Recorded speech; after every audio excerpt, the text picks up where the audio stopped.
What's up? I'm Boona. I'm not Rumi, what am I doing? We're going to Making My Albums Great Again Part 2. Which is kind of the Making Music Great Again series with a bit of a twist. So, Starlight Promenade is out now, and Destroyer is coming out in 2 weeks' time, so stay tuned for that. That is going to be awesome.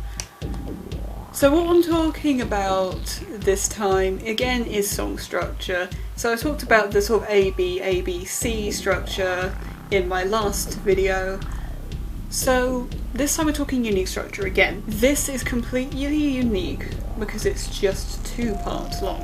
I originally was going to use this song in the Making Music Great Again series, but I didn't. Because I hardly did anything. I had a part 3 for this song originally, but it didn't really fit. It just seemed really unnecessary, to be entirely honest. I really loved the part 3, so it is still around and it will be used at some point without a doubt. It may have actually been used in another song I've written, I'm not sure. But this is the thing. It's a 2-part song and it's short and it's fine. And this is the main thing I wanted to get across with this series and about Ocean's Dream, is it's just different. It's not about, you know, oh yeah, I have part 1, part 2, part 3 structure, that's how I do things and they're all about 60 seconds each. That's just not the way I'm doing things anymore. It's just going on a song by song basis and thinking, does this one need to be 2 parts or 3 parts or what? Can't be this series without the T, can it? And I feel like that's something that's really improved. I have still used the old part 1, part 2, part 3 structure a fair bit, and there's a particular reason for this. It's that Ocean's Dream has this whole idea of dreams, obviously.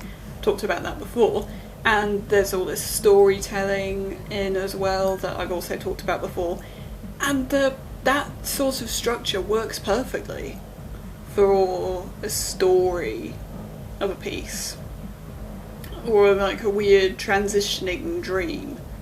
And I do like the uniqueness of it, and that's originally why I did it, was just because it was so unique.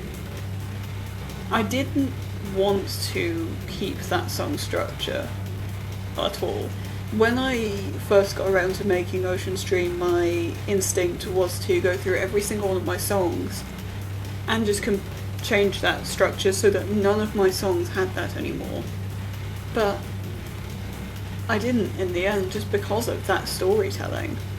And I feel like it's good to mix it up on this album, because that was something I definitely didn't do enough with The Blink of an Eye, especially in terms of song lengths. If you look at The Blink of an Eye on Spotify, you'll see that there are 2 6-minute songs, which are Light in the Blink of an Eye and The Melodies of Life, and everything else is like 3 to 3.5 minutes. Ocean's Dream, I like that it's different.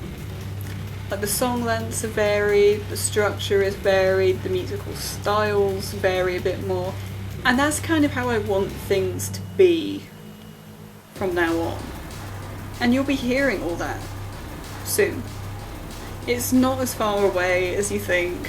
Destroyer's coming out in 2 weeks, so you'll get a much better idea of how much stuff has changed. But there is other stuff as well, which is going to be really cool, and I can't wait for you to hear that. So yeah, stick around, drink your tea. One thing I will never improve on, however, is planning my YouTube outros.